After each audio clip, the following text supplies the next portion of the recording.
John Michael Osborne, or as the world knows him better as, Ozzy Osbourne, a music legend with a tragic backstory. Today we will be discussing just a small fraction of what Ozzy has done and been through.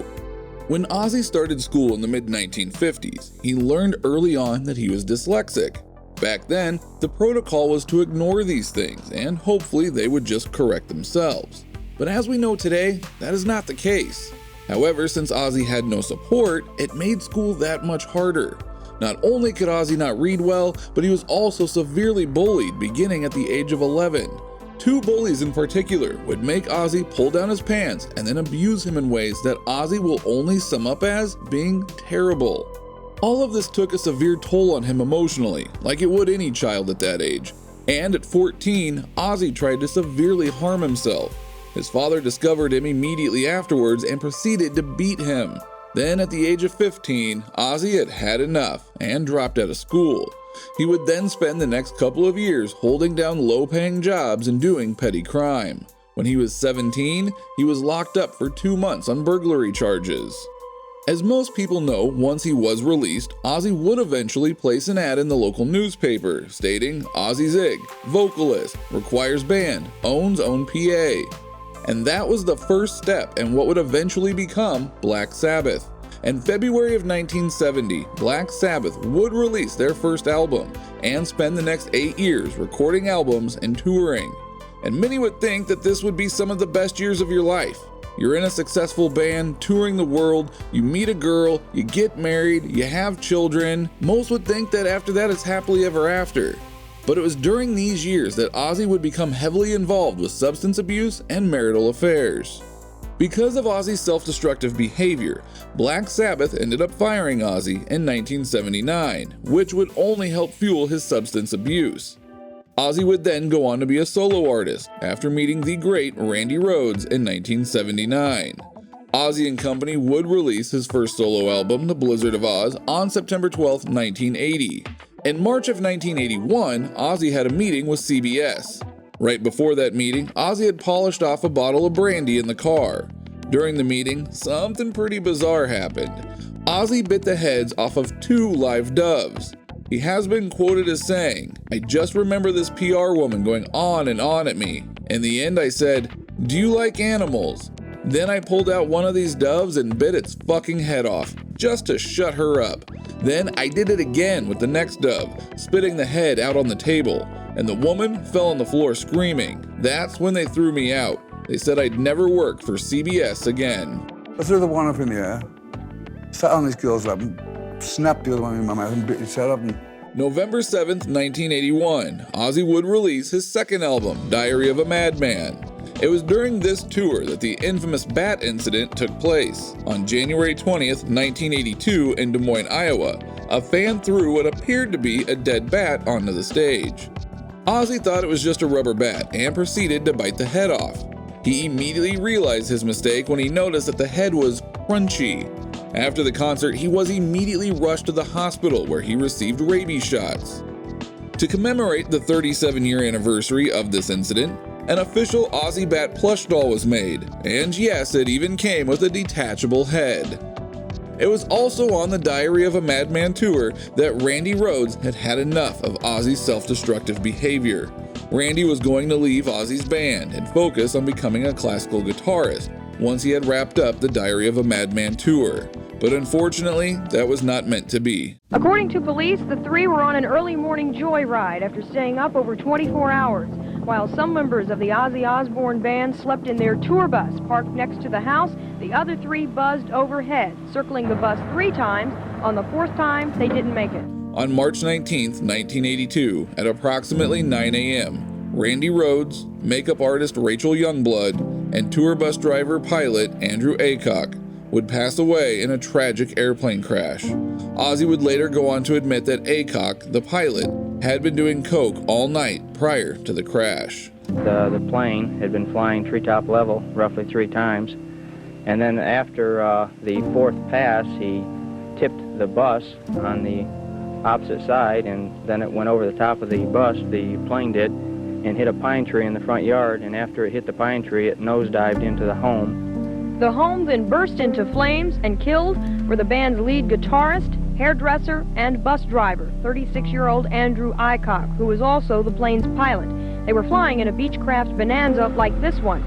No one was injured in the home, which is reportedly owned by country music singer Jerry Calhoun. Ozzy has said that that day was the absolute worst day of his life. Randy Rhoads was only 25 years old at the time of his death.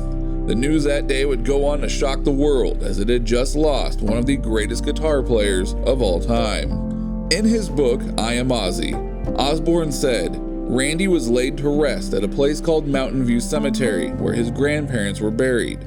I made a vow there and then to honor his death every year by sending flowers. Unlike most of my vows, I kept it, but I've never been back to his graveside. I'd like to go there again one day before I finally join him on the other side.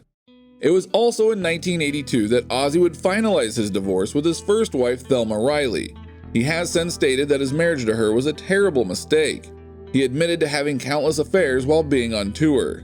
I put that woman through hell. I should have never married her. She didn't deserve it, she wasn't a bad person, and she wasn't a bad wife. But I was a fucking nightmare. Later on in that same year, he would go on to marry Sharon Arden, daughter of Black Sabbath manager Don Arden, who he had actually been seeing since 1980. But you know her better today as Sharon Osbourne. Ozzy would then release 3 more solo albums prior to the end of the 80s, with Bark at the Moon, The Ultimate Sin, and No Rest for the Wicked. While his career was continuing to flourish, he continued his heavy use of substance abuse. And during the same time frame, Ozzy would also have to face some tough legal battles. 2 different families tried to sue Ozzy, stating that his music was the cause of their children's deaths. They claimed that their children were perfectly ordinary, happy, well-adjusted, prior to listening to Blizzard of Oz. They, in fact, will match with the heroes of their day, which I believe at this point are rock stars. And if we allow certain kinds of rock images that are really destructive to a teenager's life to be a part of their primary imagery, then decisions are made about ongoing lifestyle that are really destructive. These lawsuits were ultimately dismissed. The court said that it was not possible for someone to harm themselves for listening to a record. While Ozzy was very sympathetic to the families involved, he wanted everyone to know that the song in question was about the dangers of alcohol addiction. In 1989, while in one of his crazy drunken stupors, Ozzy approached Sharon and said, "We've made a decision. You've got to die," and tried to strangle Sharon to death. He just said, "We've made a decision," and I'm like, "We've?" "Yes, and you've got to die," and I'm like, "Okay, all right." Luckily, they were not alone in the room, and Ozzy was stopped in the act. Sharon recalled in an interview that if she had had a gun with her that night, she would have shot Ozzy in self-defense. It was a pretty scary situation. In 2007, Ozzy did an interview with the Evening Standard where he recalled the events of that night and realized his fear of blacking out and waking up, only to find out that he had done something terrible, had become a dark reality. He recalled coming to and realizing that he was in a small cell. The stench was horrendous and the walls were covered in human feces, and an officer had to tell him that he had attempted to kill Sharon. The court ordered them to be separated and that Ozzy must enter rehab. While this did help in the interim, it would not be Ozzy's last rehab visit. Ozzy and Sharon's marriage hasn't just been plagued by substance abuse. Sharon has gone on record with People magazine stating that she knows of at least 6 different women that Ozzy has had affairs with, from teenage groupies to masseuses to their own household staff. Channel 24 details an account of where Ozzy accidentally texted Sharon when he was meaning to send it to one of his other women. One time, Sharon even gave Ozzy more sleeping pills than he should have had taken in an attempt to get him to tell her the truth. She was afraid that had she have not done that, the lies would have continued and she would have never found out. Unfortunately, things did continue with that same woman for at least another 6 months. At that point, Ozzy had reached out for help with his addiction and the two reconciled. Throughout the course of his life, Ozzy has abused multiple substances, all while drinking massive amounts of alcohol. How he survived is actually a thing of science. It was discovered in 2010 that Ozzy has a genetic mutation, making him more prone to addiction, as well as the ability for him to be able to survive the amount of abuse that he has put his body through. Addiction also runs in the Osbourne family. with Jack and Kelly also becoming addicted to pain and anxiety meds at the age of 13. Over the years, they have gone to rehab and both are now sober. However, it does have to make one wonder if they were also born with the same gene that makes them more susceptible to addiction. Tragedy would strike again in 2003. Ozzy was riding his ATV around his London estate when he had crashed and flipped it onto himself. Luckily for Ozzy, his bodyguard was nearby and was able to resuscitate him a couple of times before an ambulance arrived.